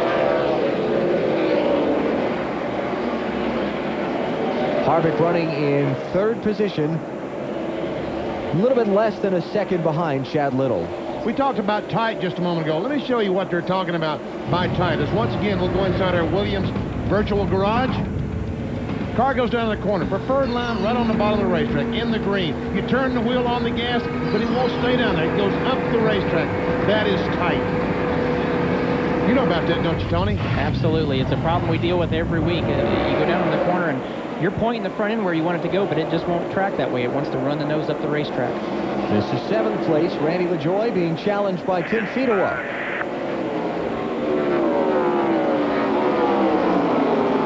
And looks like Fedewa's going to take that spot away. That's Jason Keller right behind him in the 57, clearing through the lap traffic. They came in and made a second stop for the handling problem that he had, so evidently they've got the car driving a lot better for him. And the 74 car is taking the lead. Chad Little has gone to the lead on Elton Sawyer. I'm sorry, that's the 14 car. I'm sorry. Oh, man, I said, what am I been? I've been asleep with the switch. That's Larry Ford 14. I thought he was 74. Here's your readers, BP. Put them on, will you, please? Sorry. Okay. You scared the lights out of me here. Me too. But I will say this. Little is closing on Elton Sawyer, and so is Harvick quickly. And now Sawyer's hung up in this lap traffic. There's Chad Little, and there's Kevin Harvick. And look at Elton Sawyer in that gold number 98 just ahead. Do you think he's questioning track position versus tire strategy now? It's got a long way to go. 43 laps left. And Kevin Harvick, Larry Foy was letting the cars go by on the outside. He bashes them on the inside anyway. Craig Biffle struggling to keep up with Harvick right now. He can't keep up with him right now. Harvick has a faster race car, I think.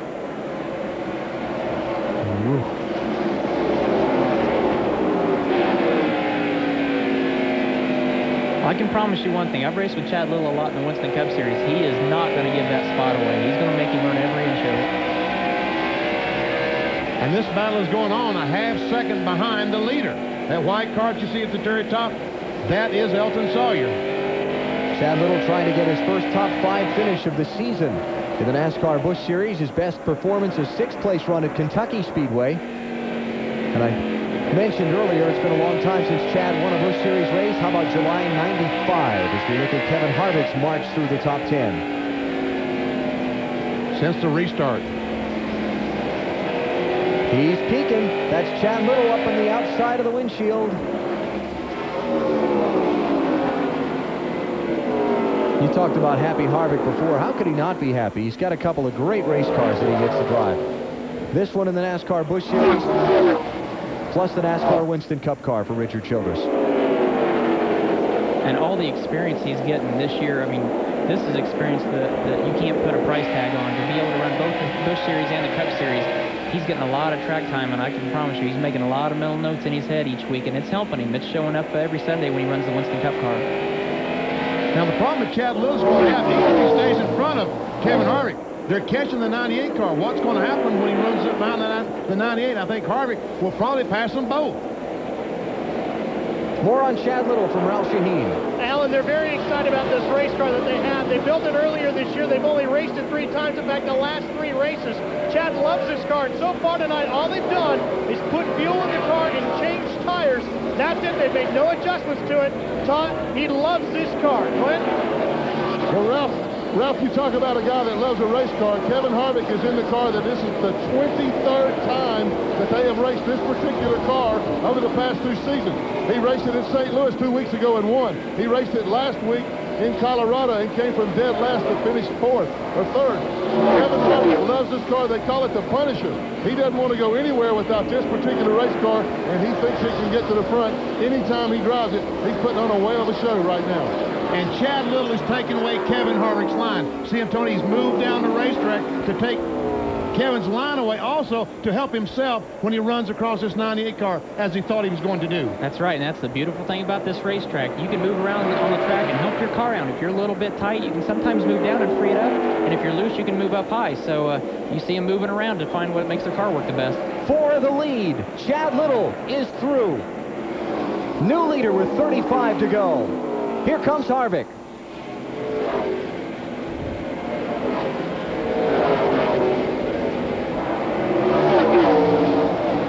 Now, Chad Little is just hoping and praying that Elton Sawyer can hold Kevin Harvick up just a little bit, but I don't think he can. No, he tried. He tried.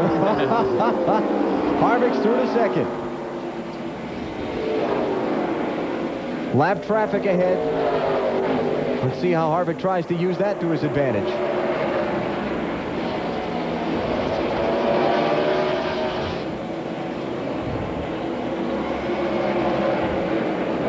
Well, we've got to give Elton Sawyer credit. He's got about 116 laps on his tires right now, so he's done a pretty good job to hold these guys off, but you're just not going to beat fresh tires now. And we still wonder if he's got enough fuel to make it to the finish. But Ricky Vire says he does. Said no problem. He's a trained professional. That was the quote that came up from the pit lane, right?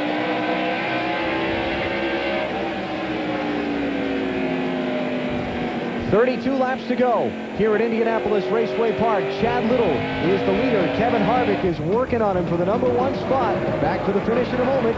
You're watching NASCAR on TNT.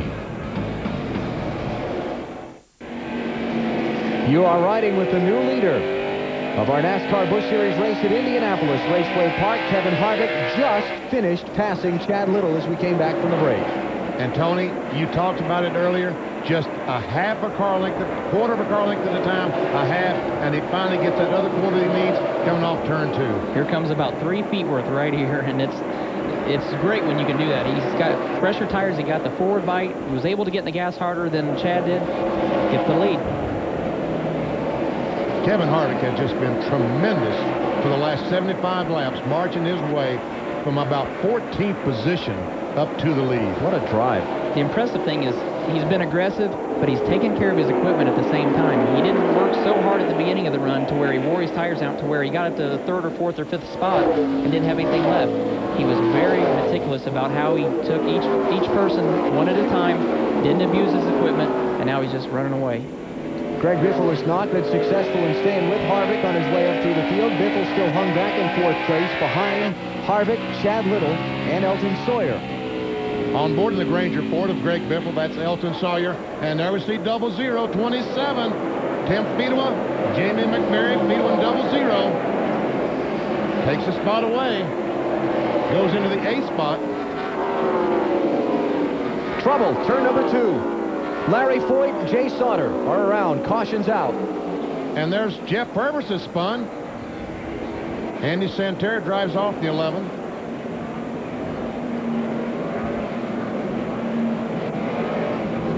Now the question is, will they come in for tires? You can bet Elton Sawyer's probably going to come in. 23 to go. These guys all have a lot of laps on their tires. Yeah, 23 cars on the lead lap, 23 laps to go. Wouldn't do it. We'll find out when we come back in a moment. Let's take a break here. You're watching NASCAR on TNT. We're closing in on the finish. It has been an impressive drive to the front of the field for Kevin Harvick. After pitting and restarting back in 14th position, he climbs up to pass Jamie McMurray for 3rd. Then catches up to Elton Sawyer and Chad Little for 2nd, and then the lead. Lap 172, Harvick to the point around Chad Little. And he's out in front under caution now with 21 laps to go here at Indianapolis Raceway Park. Our Wendy's race menu, the race for the championship, continues tomorrow for the NASCAR Winston Cup Series. It's the Brickyard 400 at 2 Eastern Time on NBC. Then our NASCAR at Night Encore Monday night at 11 p.m. Eastern and Pacific. Catch all the action of the race for the championship all the way down through the end of November on NBC and TNT. All right, Stuart. Nobody came in, at least among the front 10 or so. Nah, they're all scared. Yeah. Kenny Wallace, who pole winner tonight, had a very good race car, ran until that pit stop. He made the pit stop, and then for some reason his car started backing up. There he is, the 48 car. He was back in 15th. Well, he chose to come in and change 4 tires, and I thought that was a very good strategy to make some adjustments on the car. Well, considering he went from 15th only back to 17th, he only lost 2 spots. And with fresh tires, he's going to be able to get those back fairly easily, I think. Guys that made the pit stops were Clay Rogers, Randy LaJoie, Kenny Wallace, David Green, Bobby Hamilton Jr., Jay Sauter, Scott Wimmer, Jeff Purvis, Kevin Grubb, and Larry Foyt. Those are the lead lap cars that came in. And those guys have nothing to lose by doing that. If they go back there and they get tires and they get 3 or 4 tenths, you got nothing but potential positions to gain by doing that. If the drivers finish the race in the positions they're in now, Harvick gains a little more ground on Biffle and Keller in the championship. As Harvick leads, Biffle is running 4th and Keller's running 5th.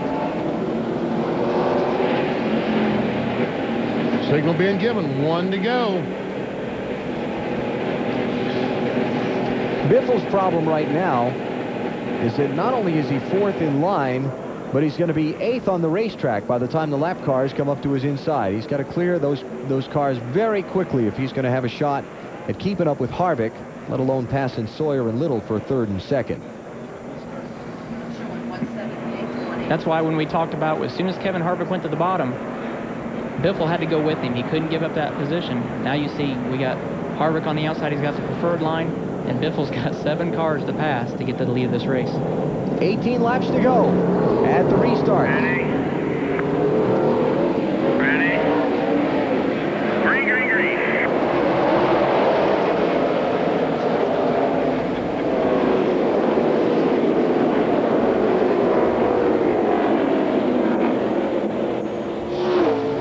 Instead of 7 cars, let's make that just 3 cars he has to pass now. Got around the traffic very quickly, the leaders did. Look at this log jam.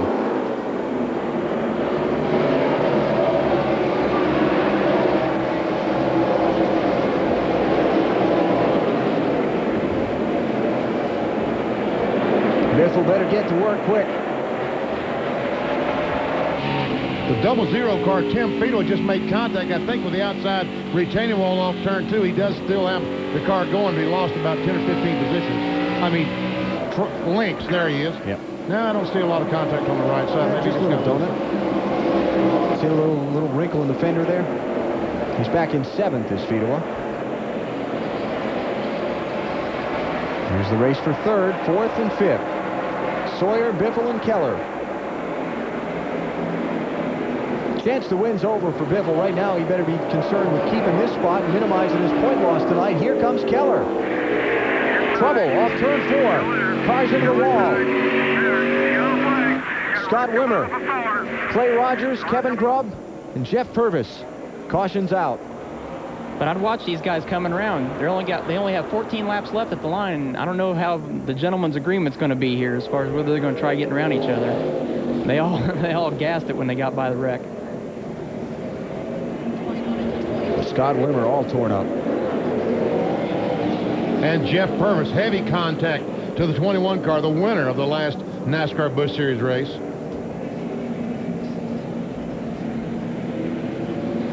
$14 to go. Caution flags out. Got some cleanup work to do. And another restart and a frantic final few laps here at Indianapolis Raceway Park.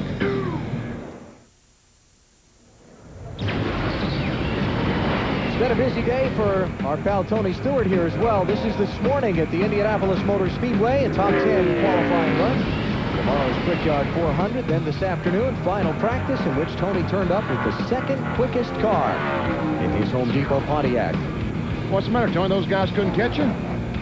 We're trying to make them work hard, too, and hopefully we can make them work hard to try to chase us down tomorrow, too. We're really excited about the Home Depot Pontiac, and I'm sure as soon as this Busch race is over, I'm going to be getting a phone call from Greg Zipadelli talking about what changes we want to make for tomorrow. If you don't have 5 messages on your cell phone already. Yeah. Jimmy Spencer on the pole for the Brickyard 400 with Bill Elliott and the Dodge. And his teammate Casey Atwood in 2nd and 3rd. Boy, that got a lot of tongues wagging today. As Tony bites his. No comment. 2 Eastern time tomorrow afternoon. You'll see it on NBC. Here at Indianapolis Raceway Park, you see the cleanup crew out there trying to pick up all the debris. All the cars drove away from the accident scene, but they left a lot of parts and pieces behind. Well, they barely drove away. Look at the Scott Wimmer car. It might roll, but it's a refugee from the junkyard. Looks like a modified now. It does. What was the piece we did earlier in the broadcast? Short track racing's hard on the drivers, but it might be toughest on the guys who have to pick up all the pieces. There's Jeff Purvis's car. And I'm told that is the same car that he won the race with at Pikes Peak Speedway last weekend. Still rolling. 10 to go as the field comes across the start-finish line. That's the signal they're being given from the starter. And you see the cleanup crew make another pass to get some of the debris covered with the oil dry. Now, what this does is it sets up a single-file restart when we go back at it. So now Biffle, and for that matter Harvick, and Little and Sawyer won't have any lap cars to their inside to contend with. Exactly. That's a lot less of a headache for those guys that are in 2nd, 3rd, and 4th positions. Don't have to worry about the lap cars getting in their way and holding them up for a lap or two because they don't have much time now. They've got it. As soon as they drop the green, they got to go. And the red flag is out, meaning pit road is closed, which means they're going to red flag the race. They're going to stop the cars on the backstretch and wait until this cleanup is completed and then come back, and they'll have about 8 laps, hopefully, of green flag racing to decide the winner. It's just something they've started doing in both Busch Series and Winston Cup Series races, and it's proven very popular with the fans. I suppose its popularity with the drivers depends on which end of the equation you're in, Kevin Harvick's or the guys that are chasing them. Well, as long as they're consistent, I don't think it matters. The fans pay good money to come see us race, and as long as they're consistent with it each week and the drivers and the crews know what's going to happen, that's in the best interest for the fans, and that's what we're here for. Ralph? Well, Alan, this is a piece of debris that was found on the front straightaway, but this was all about the crewmen on the wall here for Kevin Harvick. They're the ones that saw it laid out on the front straightaway from their perch here on pit wall, and they were all over the NASCAR officials to run out and grab it and get it off the racetrack. It was right in the middle of the racing line. Because of the eagle eyes here on pit wall, Kevin Harvick now has a clean racetrack in front of him. So we're under the red flag. with 10 laps to go. Here at Indianapolis Raceway Park, the enthusiasm still runs high. We've got quite a finish coming up here on TNT. Don't go away.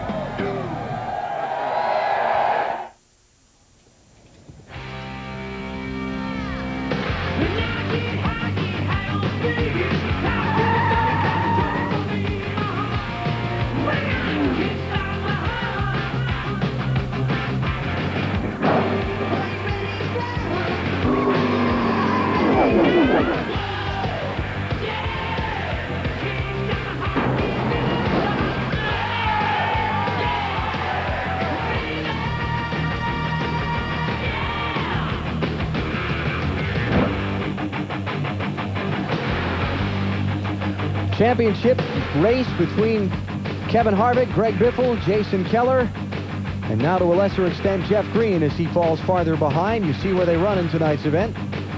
Biffle dominated the first part of this one, BP, but he's hung back in fourth now with 10 laps to go. Let's see if we can find out what might have happened.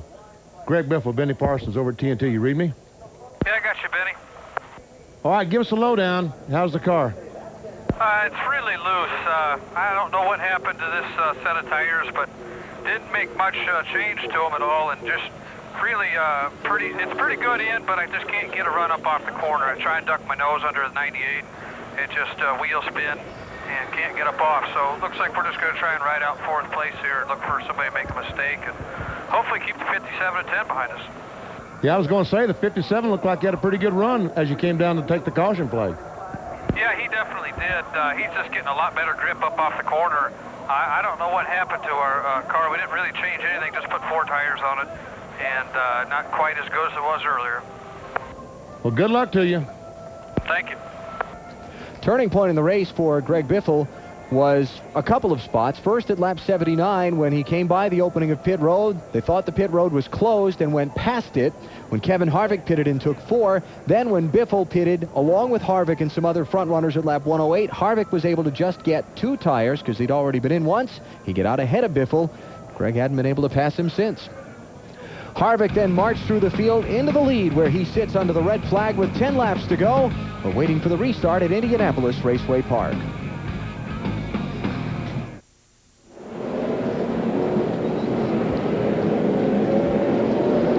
Back at Indianapolis Raceway Park, the field is rolling again. Red flag withdrawn, caution flag back out. 9 laps to go as they run through the oil dry and get set for the final, what we hope will be the final restart.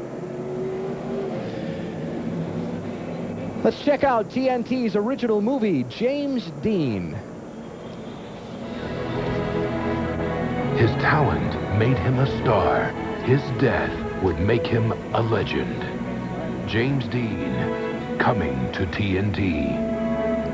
Don't miss the world premiere of James Dean tomorrow at 8 on TNT. Don't forget, tomorrow Johnny Benson tries to make his James Dean number 10 Valvoline Pontiac be the first to cross the stripe in the Brickyard 400. He starts in 26th position. All right, we see that these cars have run a couple laps under the caution flag, and you can see the reason why.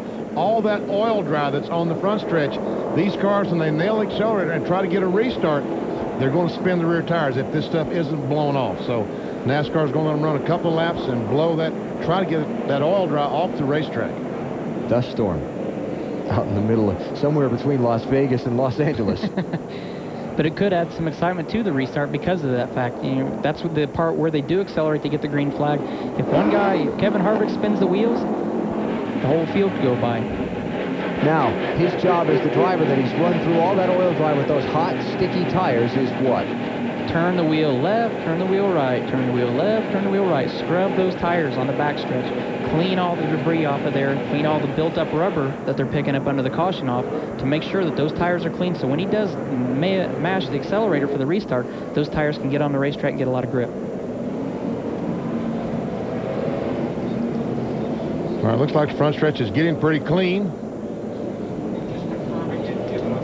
Now they start the bobbing and weaving. Wonder if the fans can see. This is probably the most stressful time for a driver, especially when you're leading the race. That we had the same thing happen to us at Richmond, and your leg starts pumping the throttle under the red, and sometimes it almost was hard to get it started. So, you know, Kevin's a professional. He knows what he's doing, but at the same time, you know he's nervous because you know he's a sit and duck right there. He's got everybody behind him. He's the only one with nothing to gain and everything to lose on this restart. So he's just working hard, and in his mind, he's sitting there thinking, what can I do on this restart? What kind of tricks do I have in my bag? What restart should I pull out to try to get a big advantage before they can get to turn one? Nobody comes down pit road. It was open this time. And they're getting the 1-to-go signal at the start-finish line. Let's go to Liz Allison. Alan, one of the busiest guys here tonight is car owner Richard Childress. He has quite a bit of vested interest in several of the cars out there. He has Jeff Purvis and, of course, Kevin Harvick, and then his driver for Winston Cup next year, which would be Jeff Green. He is quite a busy man tonight. I think he probably needs a few more sets of eyes. Alan? He'll be watching this car intently here as we get set to go back racing with 5 laps to go. See Kevin Harvick hitting the throttle, trying to buzz the rear tires, clean the debris off the rear tires, make sure they aren't going to spin when they throw the green flag. A final frantic sprint to the finish. Can anybody get up there and do anything with Kevin Harvick? We're about to find out as he comes off of turn number 4 for the green flag. Let's see how it turns out. Get ready. Ready. Green. There's Biffle after Sawyer for third.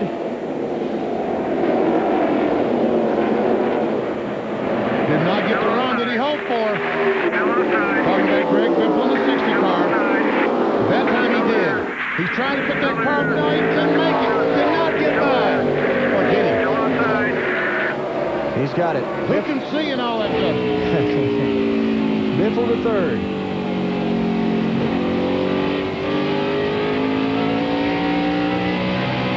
And Kevin Harvick, the leader, has just driven away from Chad Little. He's got him by 5 car lengths. 3 laps to go as he comes to the start-finish line this time. Something we didn't mention earlier, we talked about the 98 car and how many laps he had on his tires. The 74 car, Chad Little pitted the same time that Elton Sawyer pitted, so he's done a great job for having almost 150 laps on his tires right now. And the fuel seems to be holding up for the both of them.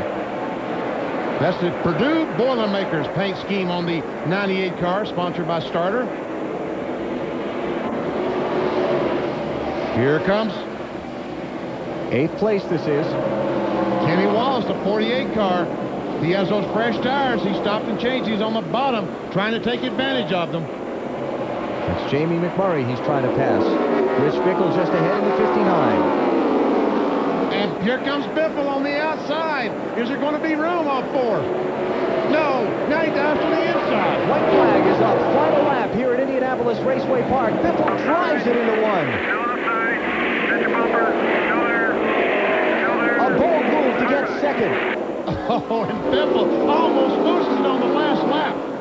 Here comes Kevin Harvick. After a tremendous drive through the field from 14th to 1st, Harvick wins at Indianapolis. Biffle gets second. Chad Little gets third. And Brandon LaJoy about crashed off turn 4, coming to the checkered flag. What a race. Kevin Harvick has gotten his 4th win of the season and his 7th NASCAR Busch Series win overall. I wonder what's coming up here. I don't know. I see smoke. I see smoke in the future. You think? Let's go to Ralph.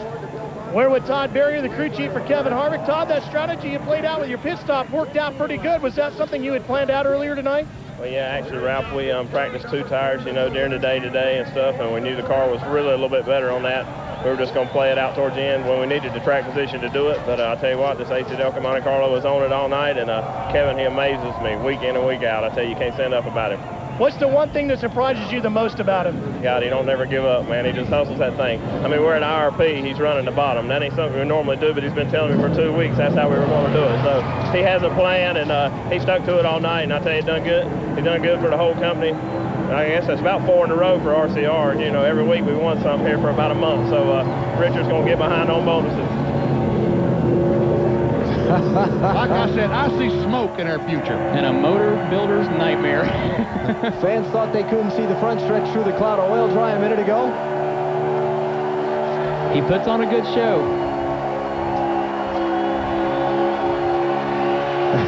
I think this is the best burnout I've seen him do since he's been involved in NASCAR. They've got a dragster here on the IRP complex, and they had one of the top fuel dragsters putting on a demonstration on the front stretch before the start of the race. That car had nothing on Kevin Harvick for a burnout. Let's go to Liz Allison. Richard Childress, is your driver awesome or what? I'm telling you, like I told him, he's the real deal. I'm telling you, this whole race team done a super job tonight. Carl Todd-Berry and them made with 2 tires, and to watch Kevin Harvick come up through the field like he did there, I mean, he is amazing every week. Congratulations. Go do some celebrating. Thank you. Kevin Harvick out of the car onto the roof, and the mosh pit dive into his crewman's arms. Come on. All right, we're down here with Kevin Harvick. Kevin, there is so much steam and heat coming off this car. What an incredible drive tonight. What was the key for you tonight? You said, your crew chief said that you have this planned out, that you can run the bottom all week long. Is that true? We practiced on the bottom, and we didn't know how good it was going to be, but we practiced a 2-tire deal, and everything really worked out good on the pit strategy. So this AC Delco Chevrolet was pretty awesome all night long. I want to thank J&J Transport. And we got to thank Tommy T. He helped us out in Kentucky, getting us back and forth on his airplane, and everybody, Sylvania, Sonic, it's awesome. Well, tell me what, as his wife gets in here, Delana comes in for a hug. Let's turn you around so we can face you towards the camera over here. You've been impressing so many people with how you've been driving. What's the one thing you've done that's impressed yourself the most? I don't know. I think this is probably one of the most impressive ones. These guys, I mean, I just can't say enough about these guys. Just pulled together, and this is awesome. They're getting a little rowdy now. Let's get Richard Childress in here as well. Richard, this young man is really doing an impressive job. I'm telling you, I told him he was the real deal. Woo! And he done a heck of a job tonight. I'm telling you. Great. Great race. What surprises you the most about the way this young man drives? Well, I mean, he never gives up. You know, we got a little behind. He never gives up, and that's what makes a champion. All right, Kevin, the most important question, where'd you learn to do the burnout? Heck, I don't know. I think I should be a drag racer. Maybe when we retire here in about 9 years, we'll start drag racing. Is there anything left you haven't shown us?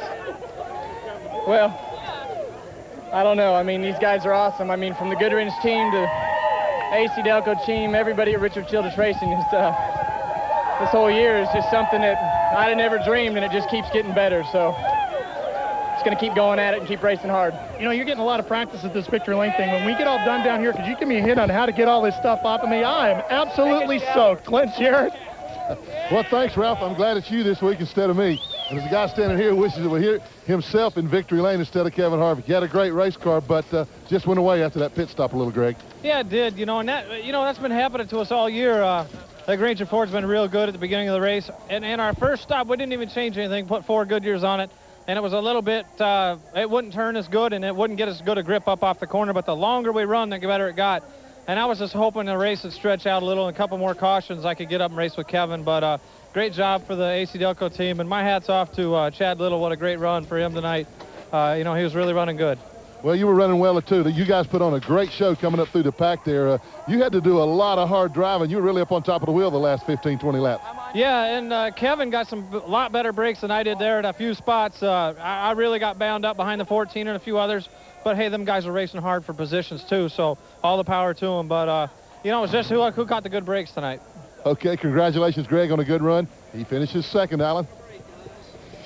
We'll have more post-race coverage in just a moment as you look at the top 10 in tonight's 200-lapper at Indianapolis Raceway Park. What a race, what a burnout by Kevin Harvick.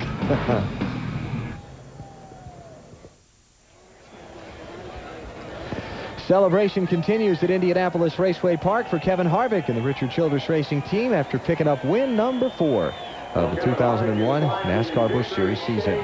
Final results from tonight here in Indy. Elton Sawyer will finish in 4th place. Chad Little, as he said, as Greg Biffle talked about, a great run. Jeff Green came back from the spin. Yeah, Tim Feedwood has a good run. Randy LaJoie will finish 13th. Kenny Wallace, pole sitter, comes back to 11th, so he did gain 4 spots with that tire change. Bobby Hamilton Jr., the last car on the lead lap.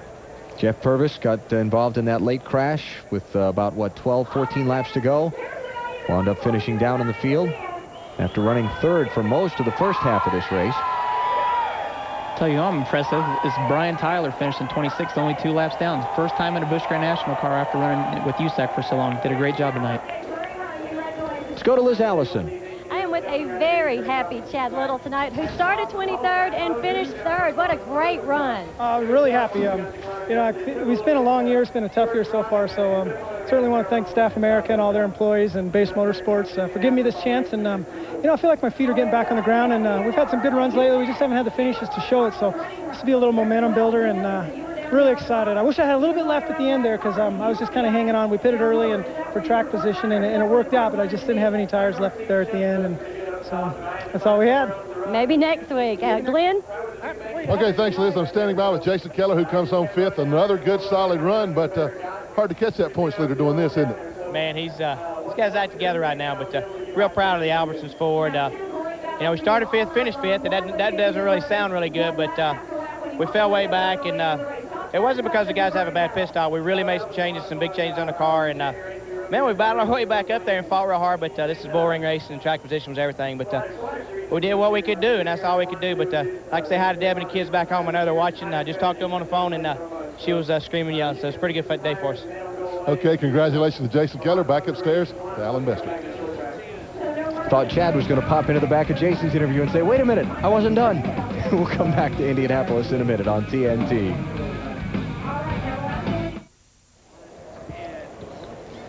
Indianapolis Raceway Park, just outside of Indianapolis, Indiana. The NASCAR Busch Series having just finished running its 200-lapper tonight. Kevin Harvick with a stirring, dramatic, we could say, charge from 14th to the win, and putting a little more distance on Greg Biffle in their chase for the NASCAR Busch Series championship.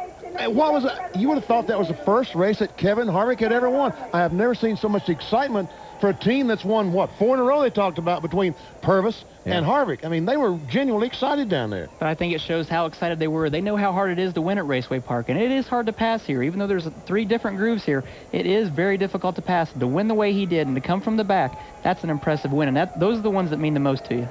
Turn our attention to tomorrow's running of the Brickyard 400 at the other Indy track. Mr. Stewart, starting 9th.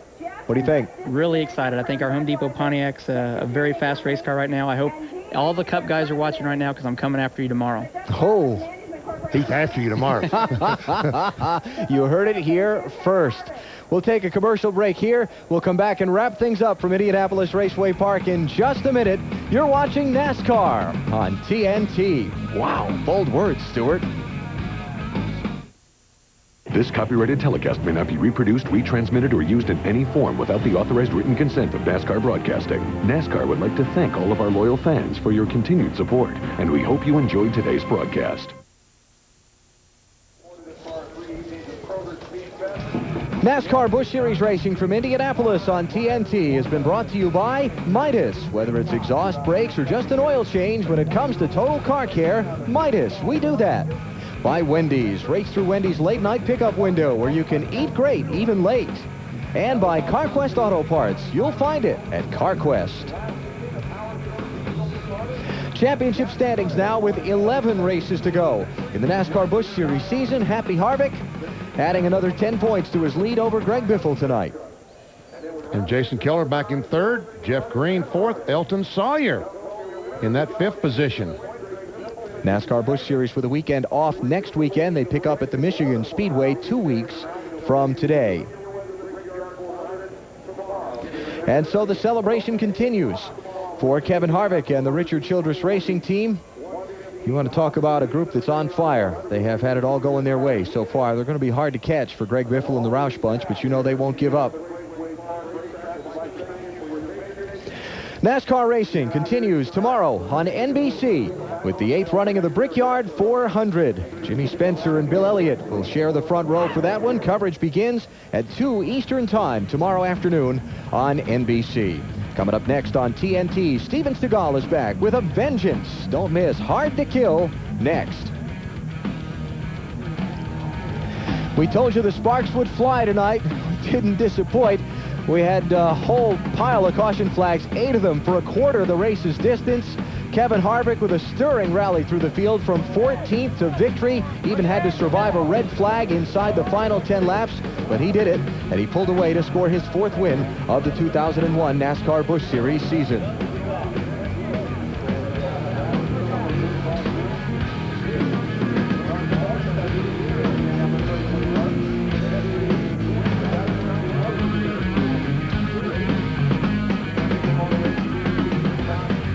For Benny Parsons, Tony Stewart, Glenn Jarrett, Ralph Shaheen, and Liz Allison, this is Alan Bestwick saying so long from Indianapolis Raceway Park, where Kevin Harvick has won tonight's Kroger 200. We'll talk to you tomorrow afternoon with the 8th running of the Brickyard 400 from the Indianapolis Motor Speedway. You've been watching NASCAR on TNT.